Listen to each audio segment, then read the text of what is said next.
Welcome back, Libromaniacs. How are you doing today? We are going to be dropping some more knowledge bombs, breaking through the information firewall, and learning some new stuff today. Today we're going to be talking about specifically the secret of Adam's name and its connection to Christianity. So now the primary emblem of the Christian faith is the cross upon which Jesus was crucified.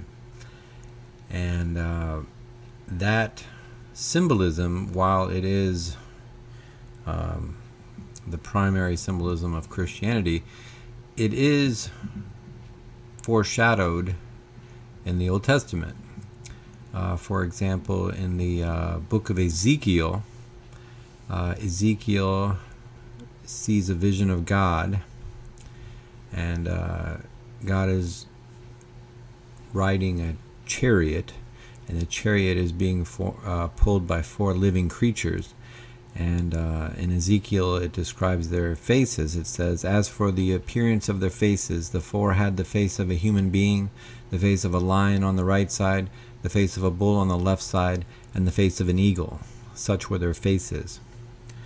So that might not be obvious. However, that is a zodiacal cross right there.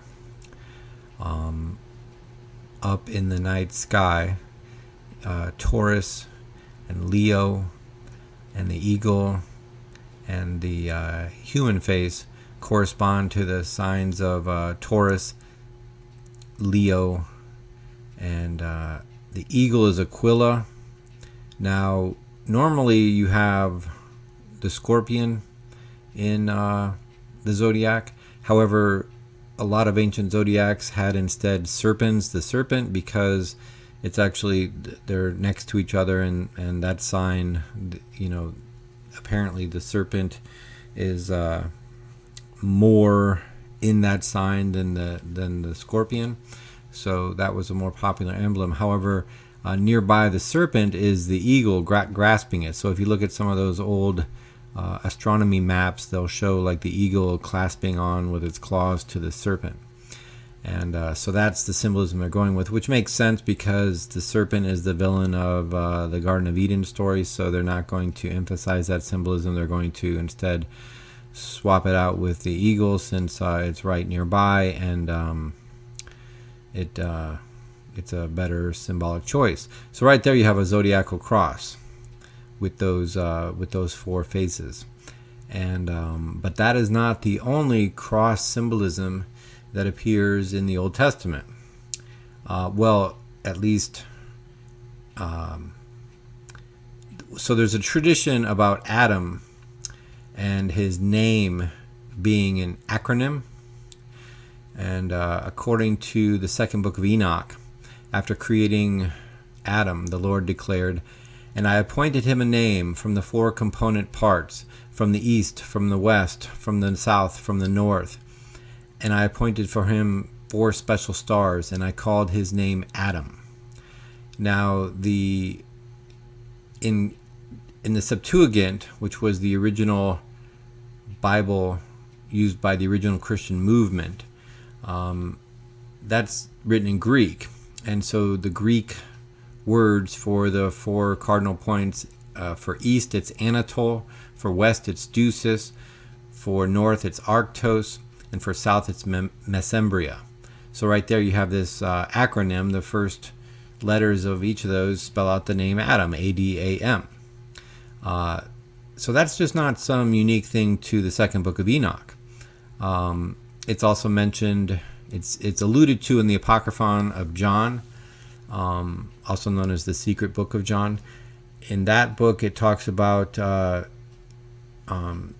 connection of Adam to the 4 winds. So you have, the 4 winds were just like that. There was a north wind, there was a south wind, there was an east wind, there was a west wind.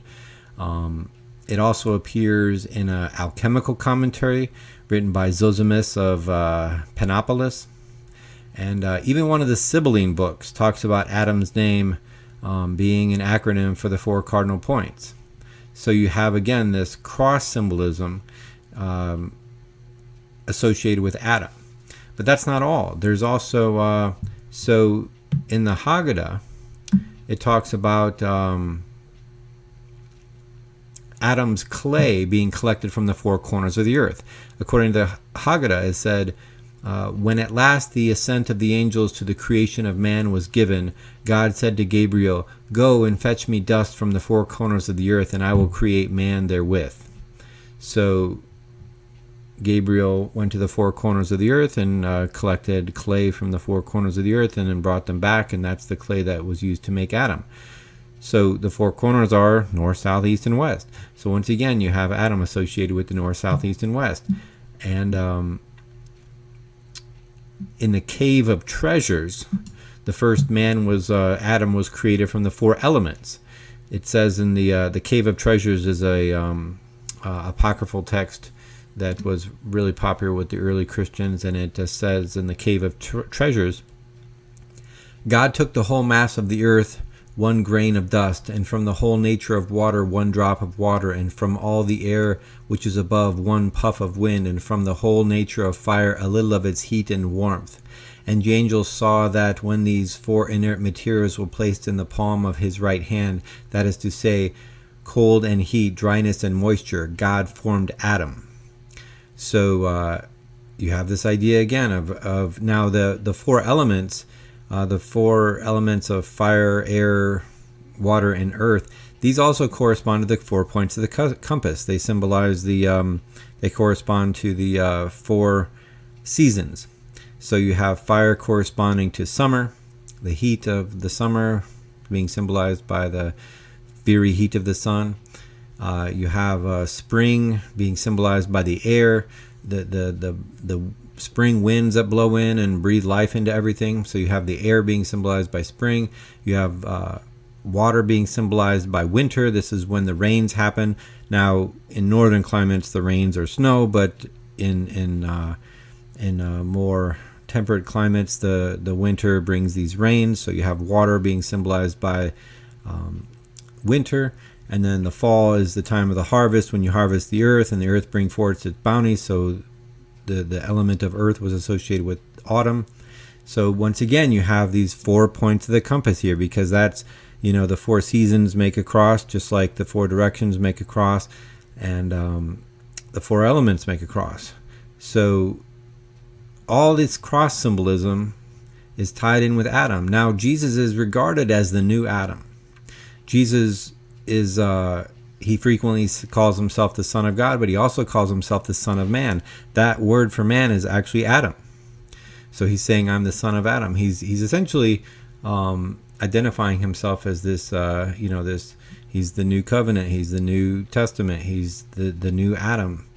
And so it's interesting that the original Christians had all this symbolism, this cross symbolism associated with Adam that really hasn't survived into, modern tradition. Like, most people don't know about that. But nonetheless, the original Christians knew about it, and these are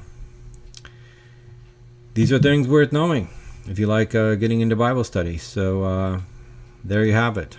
That's the secret of Adam's name and its connection to Christianity.